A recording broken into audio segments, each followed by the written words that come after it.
우리 다 같이 한 마음으로 요한복음 15장 1절 말씀 같이 합독해 보도록 하겠습니다. 나는 참 포도나무요 내 아버지는 농부라. 아멘. 사랑하는 여러분, 오늘 예수님께서는 우리들에게 포도나무의 비유를 통하여서 인간의 어떤 존재이며 또 인간이 어떤 한계를 가지고 있으며 또 인간의 어떤 가능성이 있는가에 대해서 성경 우리에게 말씀하고 있습니다.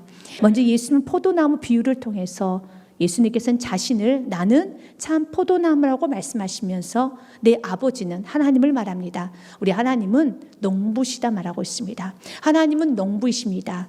그리고 예수님은 포도나무이십니다. 그러면 저와 여러분은 무엇일까요? 그 포도나무에 붙어있는 가지입니다. 이것이 바로 우리의 존재라는 겁니다. 나는 농부도 아니고 나는 포도나무도 아니고 나는 가지구나. 가지입니다. 가지는 스스로가 할 수 있는 건 아무것도 없습니다. 가지는 아무 영향력도 없고 아무것도 없습니다. 그런데 그 가지가 포도나무에 붙어 있으면 포도나무에는 열매를 맺히지 않습니다. 여러분, 포도나무에 열매 맺는 거 봤습니까? 포도나무에 무슨 열매가 있습니까? 아니죠.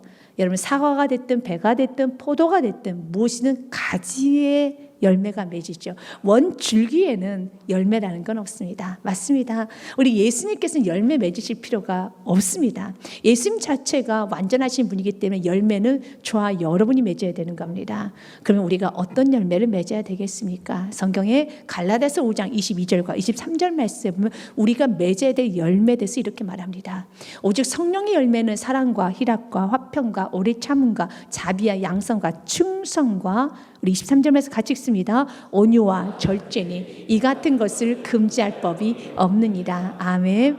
성령의 9가지 열매를 우리가 맺어야 되겠습니다. 그래서 여러분 인생에 열매를 맺고 싶다라면, 여러분 인생에 살고 싶다라면 포도나무에게 붙어 있어야 되는 겁니다. 주님, 나는 가지입니다.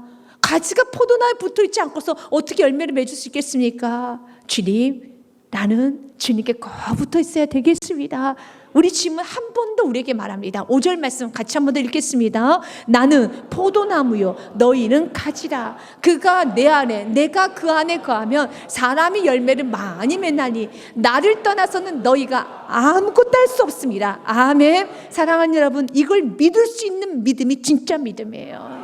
나를 떠나서는 아무것도 할 수 없습니다. 이걸 믿으셔야 되는 겁니다. 주님을 떠나서는 아무것도 할 수 없다 지금 말씀하고 있습니다. 아무리 계획을 하여도 모든 것이 준비가 되어도 어떠한 너의 실력이 있다 할지라도 나를 떠나서는 가지가 포도나무가 떨어지고서는 그 가지는 불쏘시개의 인생이 되는 것처럼 가치가 없어져요. 말라 비틀어지게 되어 있습니다. 마찬가지로 예수 그리스도를 떠나고서는 아무것도 할 수 없습니다. 이것을 철저히 믿으면서 주님, 나는 주님을 떠나서 아무것도 할 수 없는 무능한 존재입니다. 인간이 어떤 존재인 줄 아십니까? 가능성 있는 존재가 아닙니다. 인간은 발전이 있는 존재가 아닙니다. 인간은 뭔가 충족해야 되는 존재가 아니라 인간이 먼저 깨달아야 되는 것은 예수 그리스도를 떠나서는 아무것도 할 수 없는 존재입니다를 깨닫는 게 진짜 인간의 존재를 제대로 깨달은 거예요. 아무것도 할 수 없습니다. 무능합니다. 이 믿음이 확실히 있다라면 여러분, 어려움이 올 때 갈등하지 않아요. 유혹이 와도 여러분 예수님을 떠나려고 하지 않아요. 아니, 그리스도를 떠나서는 아무것도 할 수 없는데 이렇게 무능한 내가 문제까지 있어요. 이렇게 무능한 내가 질병이 왔어요. 이렇게 주님을 떠나서는 아무것도 할 수 없는 그런 존재에 자녀까지 있어요. 내 인생에 이런 문제가 있어요. 그러면 더 주님을 붙들어야죠. 아무것도 할 수 없는 나에게 이런 문제가 왔다면 오직 살리실 분 예수 그리스도밖에 없으니 더 주님께 가까이 가야 되지 않겠습니까? 저도 이런 고백을 합니다. 주님, 주님을 떠나서는 아무것도 할 수 없는 존재인 제가 목사가 되어버렸습니다. 그러면 더 주님을 붙들어야겠죠. 더 주님을 강력하게 붙들어야 되지 않겠습니까? 아무것도 할 수 없는 존재가 목사가 되었는데 아무것도 할 수 없는 존재가 제가 사업을 하고 있어요. 아무것도 할 수 없는 내가 아버지가 되어버렸습니다. 나에게 자녀가 있어요. 3이나 있어요. 5명이나 있습니다. 아무것도 할 수 없는 나에게 어른이 되어버렸습니다. 더 주님을 붙들어야죠. 여러분, 아무것도 할 수 없다는 걸 깨닫는 순간에 하나님과 갈등하는 것이 아니라, 여러분들이 세상 유혹을 받는 것이 아니라 주님께 더 의지하게 됐어요. 더 가까이 가게 되어 있습니다. 우리 지금 오늘 우리에게 말합니다. 내게 능력 주신 자에서 모든 걸 할 수 있는 거예요. 주님 없이는 아무것도 할 수 없습니다. 빌보서 4장 13절 말씀에 내게 능력 주신 자 안에서 내가 모든 것을 할 수 있느니라. 아멘. 일단 우리 예수님께서는 이런 말씀합니다. 예수님 하시는 그 일을 너도 할 수 있고 더한 것도 할 수 있다는 말씀을 합니다. 같이 읽습니다. 내가 진실로 진실로 너에게 이르노니 나를 믿는 자는 내가 하는 일들 그도 할 것이요 또한 그보다 큰 일도 하리니 이는 내가 아버지께로 감이라. 아멘. 예수님이 하셨던 일을 우리도 할 수 있다고 합니다. 아니 더 큰 일도 할 수 있다고 합니다. 이유는 한 가지예요. 우리 예수님께서 아버지께 감이라. 이 아버지께서 간다는 것은 예수님 우리를 위해 십자가에서 죽으시고 우리를 구원하여 주시고 우리 모든 죄의 문제를 해결하여 주시고 예수님은 부활하신 후에 승천을 하셨어요. 하늘 보좌로 올라가셨습니다. 올라가시고 난 후에 그 예수님께서 우리에게 보내주신 분이 계십니다. 바로 그분이 예수님의 영이신 성령님이십니다. 성령님이 내 안에 있기 때문에 나는 아무것도 할 수 없지만 내게 능력 주시 안에서 모든 걸 할 수 있는 것처럼 나는 아무것도 할 수 없지만 성령님이 내 안에 내주하시기 때문에 성령님과 함께 하기 때문에 성령님의 도우심으로 나는 모든 것을 할 수 있을 뿐만 아니라 예수님이 하셨던 일을 또 예수님이 하시는 그 일을 나도 할 수 있습니다. 사랑하는 여러분 기억하십시오. 우리는 아무것도 할 수 없는 무능한 존재입니다. 한계가 있습니다. 그러나 예수님께 붙어 있으면 여러분 무한한 가능성이 있는 존재입니다. 우리에게는 불가능이 없는 존재입니다. 우리에게는 어떤 여러분 큰 산도 평지가 되는 존재입니다. 우리의 삶에는 순풍에 돛닿는 은총 인생이 될 믿으시길 바라겠습니다. 스가랴서에 보면은 스룹바벨이 큰 고민 가운데 있습니다. 성전 건축이라는 성전 재건이라는 큰 사명을 가지고 예루살렘에 귀환을 하게 됩니다. 너무 무겁죠. 거룩한 짐이죠. 거룩한 부담이죠. 그때 하나님께서 스가랴 선지자를 통해서 이렇게 말씀합니다. 그가 내게 대답하여 이르되 여호와께서 스룹바벨에게 하신 말씀은 이러하니라. 만군의 여호와께서 말씀하시되 하나님께서 스룹바벨에게 성전 건축이라는 성전 재건이라는 그 무거운 큰 짐, 큰 산과 같은 그 문제를 가지고 있는 그 스룹바벨에게 무엇라고 말씀하셨는지 같이 한번 하반절 같이 읽겠습니다. 이는 힘으로 되지 아니하며 능력으로 되지 아니하고 오직 나의 영으로 되느니라 하리라 하셨고. 아멘. 힘으로 되는 거 아닙니다. 능력으로 되는 거 아닙니다. 여러분 우리는 아무것도 할 수 없습니다. 그리스도가 없으면 아무것도 할 수 없습니다. 그러나 나의 영으로 되느니라. 여러분 주님 안에서는 모든 것이 가능합니다. 그래서 주님 말합니다. 스룹바벨아 너의 힘으로 할 수 없지만 너의 능력으로 할 수 없지만 내가 너와 함께하면 너 앞에는 큰 산과 같은 문제는 평지가 될 것이고 너의 인생 전체가 은총이 될 것이란다. 7절 말씀 같이 읽겠습니다. 큰 산아 내가 무엇이냐. 내가 스룹바벨 앞에서 평지가 되리라. 그가 머릿돌을 내놓을 때 우리가 외치기를 은총이 그에게 있을지어다 하리라 하셨고. 아멘. 우리에게도 동일하게 말합니다. 주님께서 말합니다. 나에게 붙을지 아니하면 너는 아무것도 할 수 없느니라. 그러나 만약 너가 나에게 붙어 있다면 우리 예수님께 붙어 있으면 예수님 어떤 분이십니까? 여러분 예수님 누구신지 아시잖아요. 예수님 천지만물의 주관자이십니다. 모든 것의 결정권자이십니다. 예수님이 힘이십니다. 능력이십니다. 우리가 믿고 있는 그 주님은 여러분 모든 것의 생사화복의 주관자이십니다. 그분께 붙어 있으면 그분 앞에 산과 같은 문제가 얼마나 쉽습니까? 우리가 느끼기에 여러분 산과 같은 문제지 예수님 앞에는 문제도 아니지요. 예수님 앞에는 어떤 것도 문제가 되지 않습니다. 그렇기 때문에 예수님께 붙어있는 그 가지가 나아가는 인생, 예수께 꼭 붙어있는 그 인생이 나아가면 큰 산도 평지가 될 것이고 그 인생은 은총의 인생이 되는 것입니다. 그래서 스펄전 목사님은 이렇게 표현합니다. 예수님께 들러붙는 인생이 최고의 인생이라는 겁니다. 여러분 우리도 예수님께 들러붙는 인생이 돼야 되는 것입니다. 사람들은 말하기를 아니 예수님 앞에 거하며 내가 예수님께 꼭 붙어있는 것이 마치 믿음이 없는 것처럼 느껴질 것이라고 생각합니다. 아닙니다. 예수님 믿고 있기 때문에 제대로 믿고 있기 때문에 주님께 더 가까이 가는 거예요. 하나님이 쓰셨던 귀한 인물들은 바로 그리스도 없이는 아무것도 할 수 없다라는 믿음을 충만한 사람들이 하나님께서 귀하게 쓰셨습니다. 그러면서 특별히 하나님께서는 다윗을 보면서 참 너는 내 마음에 딱 맞는 자야 라는 말씀을 합니다. 사도행전에 보면 신약에서 구약의 인물인 다윗을 평가를 합니다. 다윗에 대해서 이렇게 평가를 합니다. 다윗을 왕으로 세우시고 증언하여 이르시되 내가 이새의 아들 다윗을 만나니 내 마음에 맞는 사람이라 내 뜻을 다 이루리라 하시더니 아멘. 다윗을 보는 순간에 내 마음에 맞는 사람이다. 내 뜻을 다 이루리라. 여러분, 하나님의 마음이 어떤 마음인가요? 무한하시죠. 하나님의 마음은 완전하십니다. 그런데 다윗을 보면서는 내 마음과 딱 맞아. 내 마음하고 동일해. 이 하나님의 완전한 마음과 다윗의 마음과는 동일하다는 겁니다. 딱 맞다고 말합니다. 도대체 다윗이 어떤 삶을 살았길래 다윗에게 이런 축복의 메시지가 전해졌을까? 우리는 좀 봐야 됩니다. 그렇다고 해서 다윗이 완전하게 살았는 거 아닙니다. 다윗은 넘어진 적도 있었고 다윗은 많은 실수가 있는 인생이었었습니다.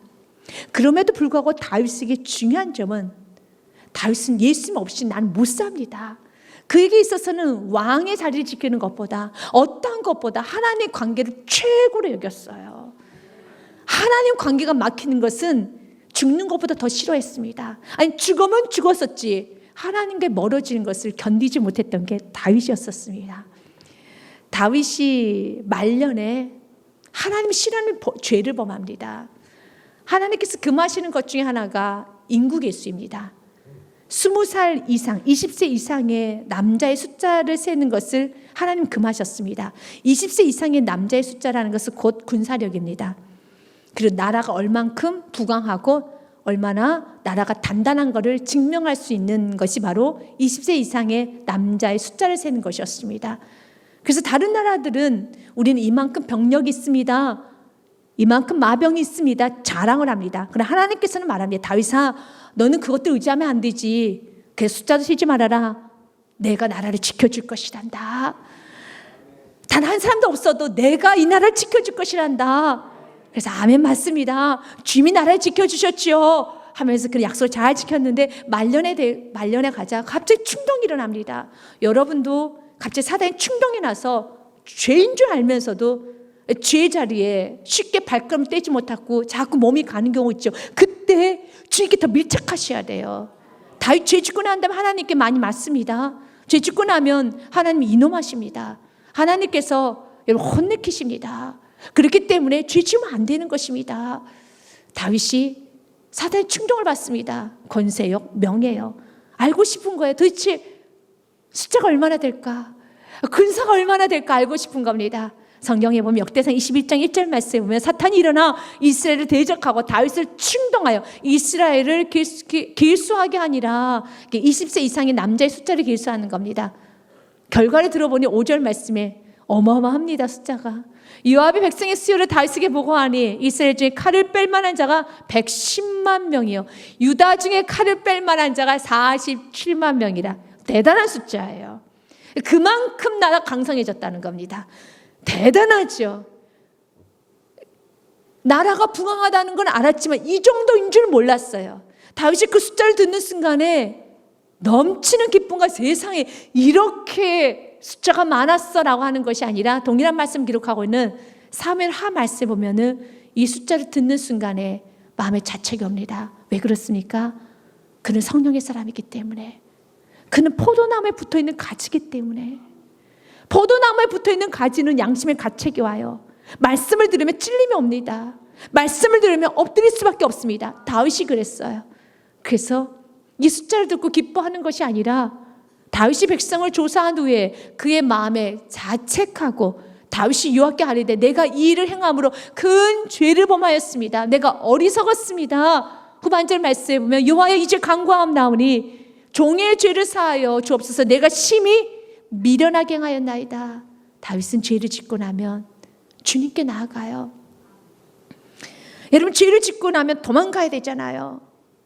다윗은 하나님께서 왜 다윗을 그렇게 기뻐하셨느냐면 다윗은 분명한 걸 한 가지 알았습니다. 여러분도 분명히 오늘 알고 가십시오. 그리스도 떠나서 아무것도 할 수 없습니다. 그리스도 떠나서 죄 용서 받을 수 없습니다. 죄를 지으셨으니까 용서 받기 위해서도 나오셔야 돼요.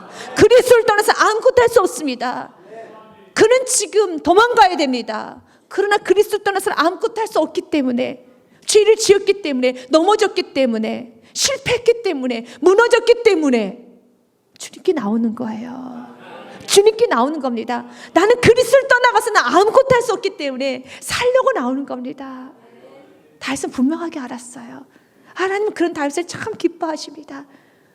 내가 아니면 너는 살 수 없다는 것을 알고 있구나. 우리도 고백해야 돼요. 나는 그리스도 없으면 아무것도 아닙니다. 당신이 계시면 나도 있는 것이고, 당신이 없으면 나도 없는 존재입니다. 내가 뭘 할 수 있겠습니까? 아무것도 할 수 없습니다. 하나님께서 이런 다윗을 참 기뻐하셨어요. 그럼에도 다윗이 죄를 지었기 때문에 하나님 다윗을 벌하셨습니다. 갓선지를 통해서 하나님께서는 다윗에게 말씀을 전하라고 합니다. 3가지 중에 하나를 선택하라고 합니다. 3가지 벌을 내릴 테니 그 벌 중에 하나를 선택해라. 그래서 갓선지자가 다윗에게 말을 전합니다. 갓이 다윗에게 나아가 그에게 말하되 여호와의 말씀이 너는 마음대로 택하라. 혹 3년 기근이든, 혹 내가 석 달을 적군에게 패하여 적군의 칼에 쫓길 일이든지, 혹은 여호와의 칼 곧 전염병이 사흘 동안에 이 땅에 유행하여 여호와의 천사가 이스라엘 온 지경을 멸할 일이든지 라 하셨나니 내가 무슨 말로 나를 보내신 얘기 대답할지 결정하소서. 당신이 3가지 중 하나에 결정하소서. 첫 번째, 3년 동안 전쟁 치르시겠습니까? 3개월 동안 도망치겠습니까? 아니면 3일간 전염병에 시달리시겠습니까? 3가지 중에 하나 선택하십시오. 다윗은 그 3가지 선택하기 전에 하나님에게 이렇게 고백을 합니다. 하나님, 3가지 중에 어떤 거 다 괜찮습니다. 저를 맞아야 되겠죠. 그러나 하나님, 나는 하나님께 맡기 원합니다. 이게 다윗이에요. 맞아도 하나님께 맡기 원합니다. 실패를 했어도, 맞아도, 내가 죽어도, 내가 무엇을 하든 하나님과 떠나면 나는 아무것도 아닙니다. 그래서 13절 말씀에 보면 같이 읽습니다. 다윗이 갓에게 이르되 내가 공경에 빠졌도다. 여호와께서는 긍휼이 심히 크시니 내가 그의 손에 빠지고 사람의 손에 빠지지 아니하기를 원하나이다 하는지라. 아멘. 현대인의 성경에 보면 아주 쉽게 번역이 되어 있습니다. 그러자 다윗이 이렇게 대답하였다. 내 입장이 정말 난처하게 되었어. 하지만 나는 사람에게 벌을 받고 싶지는 않소. 여호와께서는 자비로운 분이신 여호와께서 직접 벌하게 하시오. 나는 맞아도 주님께 맡겠다는 겁니다. 여러분, 다윗은 하나님이 얼마나 무섭고 단호하신 줄을 밧세바의 사건을 통해서 충분히 경험했던 왕이 다윗 왕이에요. 하나님께서 관여하실 때 하나님께서 징벌하시면 그 매가 얼마나 무섭고, 하나님께서 죄를 쳐나가실 때 얼마나 단호하게 쳐나가신지 다윗은 많이 몸으로 깨달았어요. 그래도 맞아도 주님께 맡겠습니다. 우리 주님은 그래도 자비로우신 분이시기 때문에, 하나님은 이런 다윗을 보니 넌 정말 내 마음에 꼭 맞는 자구나. 여러분도 자녀를 키우다 보면 그런 자녀가 있지 않습니까? 어떤 자녀는 매를 들거나 혼이 나면 집을 나가버린 자녀가 있지만, 어떤 자녀는 매를 들면 더 부모의 치마폭으로 바짓가랑이로 더 들어오는 자녀가 있어요. 그냥 엉엉 울면서 더 뛰어 들어오는 자녀가 있어요. 그런 자녀는 참 건강한 자녀죠. 복된 자녀죠. 다윗이 그런 자녀였어요. 도망치는 자녀가 아니라 죄를 지었기 때문에 하나님이 지금 몽둥이에 들고 계시기 때문에 여러분 도망칠 수 있는 데까지 도망가야 되겠죠. 그러나 다윗은 도망칠 곳이 살 길이 아니라 나의 사랑하는 하나님께서 몽둥이를 들었다 할지라도, 나의 사랑하는 하나님께서 지금 채찍을 들었다 할지라도, 나의 사랑하는 하나님께서 지금 나에게 노를 하신다 할지라도 그분께만 답이 있습니다. 그분께만 나아가야지만 내가 살 수 있습니다. 나는 사람의 손에 맞지 않겠습니다. 맞아도 주님의 손에 맞겠습니다. 그리스도를 떠나서는 아무것도 할 수 없습니다. 그리스도를 떠나서는 나는 불쏘시개 인생이 됩니다. 그리스도를 떠나서는 아무것도 할 수 없습니다. 이 강력한 믿음은 어떤 상황에서도 갈등하지 않아요. 어떤 상황에서도 여러분 그리스도를 떠나려고 하지 않아요. 자신의 그리스도를 떠나서는 아무것도 할 수 없다는 그 믿음 하나가 더 강력하게 지금 붙들게 되는 겁니다. 여러분 믿고 있습니까? 그리스도를 떠나서는 아무것도 할 수 없다는 연약한 존재인 걸 믿으십니까? 그 고백을 이번 한 주간에 10번이고 100번이고 하십시오. 오늘 주님 우리에게 말합니다. 그리스도를 떠나서는 너는 아무것도 할 수 없느니라. 이 고백과 함께 주님 우리에게 말씀합니다. 이 고백, 그리스도를 떠나서 아무것도 할 수 없기 때문에 이제 내 안에 거하여라. 아무것도 할 수 없는 존재가 주님 안에 거해서 주님의 능력으로 살라는 것입니다. 그래서 주님 우리에게 말합니다. 기도하여라. 이것이 7절 말씀이에요. 같이 한번 읽겠습니다. 너희가 내 안에 거하고 내 말이 너희 안에 거하면 무엇인지 원하는 대로 구하라. 그리하면 이루리라. 아멘. 여러분, 우리가 기도를 할 때 굉장히 고민되는 것 중에 하나가 내 기도가 주님께서 기뻐하시는 기도일까? 내 기도를 잘하고 있는 것일까? 야고보서 말씀이 자꾸 기억이 나서 기도할 때 주춤거리죠. 구하여도 받지 못함은 정욕으로 쓰려고 잘못 구하기 때문이라. 내가 욕심으로 구하는 것 아닐까? 맞습니다. 우리는 하나님의 영광이라는 이름 아래 욕심으로 구하는 것도 있을 수 있습니다. 잘 분별 못합니다. 사단이 공중곳에 잡고 있기 때문에 여러분의 기도가 완전하다 할 수가 없습니다.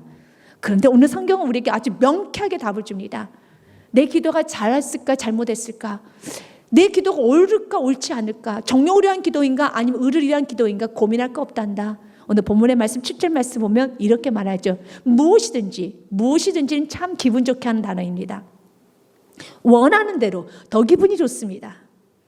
원하는 대로 마음껏 기도하라는 겁니다. 무엇인지 원하는 대로 구하라. 여러분들이 내가 이 사람이랑 결혼하고 싶습니다. 내가 이 직장에 가고 싶습니다. 내가 저 사업을 하고 싶습니다. 내가 이 땅을 사고 싶습니다. 내가 이 건물을 사고 싶습니다. 내가 이 사람과 만남을 갖고 싶습니다. 나 이 사람과 헤어지고 싶습니다. 여러 가지 것들, 여러분 원하는 것 무엇이든 다 구하십시오. 그러나 그 전제 조건이 무엇입니까? 내 안에 거하면. 여러분들 때로는 하나님과 맞지 않는 답을 가지고 여러분들 기도할 수 있습니다. 하나님께서는 이 직장이 아니라 저 직장인데 여러분은 하나님 내가 이 직장에 꼭 들어가게 해주세요. 내가 이 학교에 꼭 내가 합격하게 해주세요 라고 기도는 하고 있는데 하나님이 준비하신 학교가 아닐 수도 있습니다. 괜찮습니다. 주님 오늘 말하잖아요. 네가 원하는 대로 구하라. 너의 답이 노답이라 할지라도 내가 너의 답을 옳은 답으로 만들어주겠다는 겁니다. 왜냐하면 여러분, 포도나무에 가지가 붙어 있으면 날마다 그 포도나무로부터 수액을, 영양분을 계속 공급받습니다. 그러면 여러분들은 원하든 원하지 않든 자연스럽게, 열매는 자연스럽게 맺히는 것처럼 포도나무에 붙어 있는 가지라면 그 가지는 계속적으로 예수님으로부터 공급을 받기 때문에 자연스럽게 여러분의 생각과 행동과 여러분의 모든 사고는 바뀌어져요. 계속 바뀌어지게 됐습니다. 그 열매가 얼마나 큰 열매고 어떤 풍성한 열매인지는 다 모릅니다. 그러나 가지가 제대로 포도나무에 붙어 있으면은 그 가지는 자꾸 예수님으로부터의 공급을 받기 때문에 예수님의 뜻과 예수의 마음과 예수님의 생각과 계속 맞춰져 가게 돼 있어요. 그래서 걱정하지 말라는 겁니다. 주님 우리에게 말하는 것입니다. 이제는 여러분들이 많은 시간 기도해야 되는 것이 주님 내가 주님 안에 거하기 원합니다. 주님 안에 거하는데 방해되는 걸 제거하여 주옵소서. 내 안에 주님 안에 거하는데 방해되는 여러 가지 벌레들이 있습니다. 내 안에 썩은 벌레가 있습니다. 내 안에 감염이 되었습니다. 내 가지가 지금 부스러져 가고 있습니다. 제대로 수액을 받지 못합니다. 제대로 예수부터 공급을 받지 못합니다. 그 관계 틈이 있다라면 그걸 놓고 회개하고 결단하고 순종으로 가셔야 돼요. 그 외에는 여러분들이 그냥 마음껏 구하시면 되는 겁니다. 격식 차리지 않아도 됩니다. 아무거나 구해도 된다잖아요. 성경은 말합니다. 너가 원하는 대로 무엇인지 구하여라.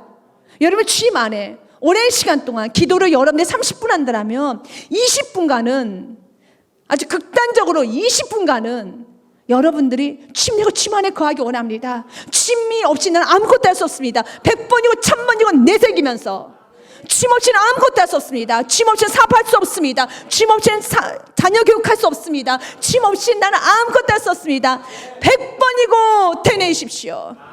충만하게 주님 의식하고 사십시오. 나는 아무것도 할 수 없습니다. 난 주님이 꼭 필요한 존재입니다. 주님만 필요합니다. 주님만 필요합니다. 난 주님께 들러붙어 있어야겠습니다. 주님 난 주님 곁에 있어야 되겠습니다. 이게 제일 중요해요.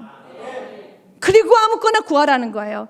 격식 차리지 말고 주님 나 이 사람과 만나고 싶어요. 나 저 사람과 만나고 싶어요. 나 이 직장 가고 싶어요. 나 이거 해주세요. 나 저거 해주세요. 나 이렇게 되고 싶어요. 마음껏 말해라. 그래 충분히 내 안에 거하며 주님의 뜻대로 살기 원하며 오직 주님으로부터만 공급받기 원하며 주님에 딱 붙어있기만 원하는 그런 마음으로 충만해진다라며 너의 기도는 자연스럽게 성령의 기도가 될 것이라는 거예요. 그리고 무엇인지 원하는 대로 구하라. 그리하면 이루리라. 잠언 말씀에 보면 성경 이렇게 말합니다. 10장 24절 말씀에 악인에게는 그의 두려워하는 것이 임하거니와. 맞습니다. 하나님과의 관계가 떨어지면, 포도나무 예수님과의 관계가 떨어진 가지는 항상 두려워요. 그래서 기도를 해도 기도가 잘 안 됩니다. 기도가 차갑습니다. 막혀 있습니다. 기도가 막혀 있으니까, 기도가 차갑습니까? 마음에 의심이 듭니까? 기도가 잘 되지 않습니까? 관계부터 다시 시작하셔야 돼요. 내가 주님 안에 거하셔야 되는 겁니다. 주님 안에 거하는데 포도나무신 예수님, 그 말씀을 수액을 받고 말씀을 듣는데 방해되는 것을, 그 벌레를 잡아내셔야 되는 겁니다. 그 감염된 걸 도려내셔야 되는 겁니다. 그 벌레를 잡지 아니하면, 그 도려내지 아니하면 어떤 기도도, 여러분들의 두려움 가운데 어떤 기도도 할 수 없어요. 먼저는 여러분 예수님의 그 말씀을 충분히 받을 수 있는 예수님과의 관계가 밀착이 돼야 되는 겁니다.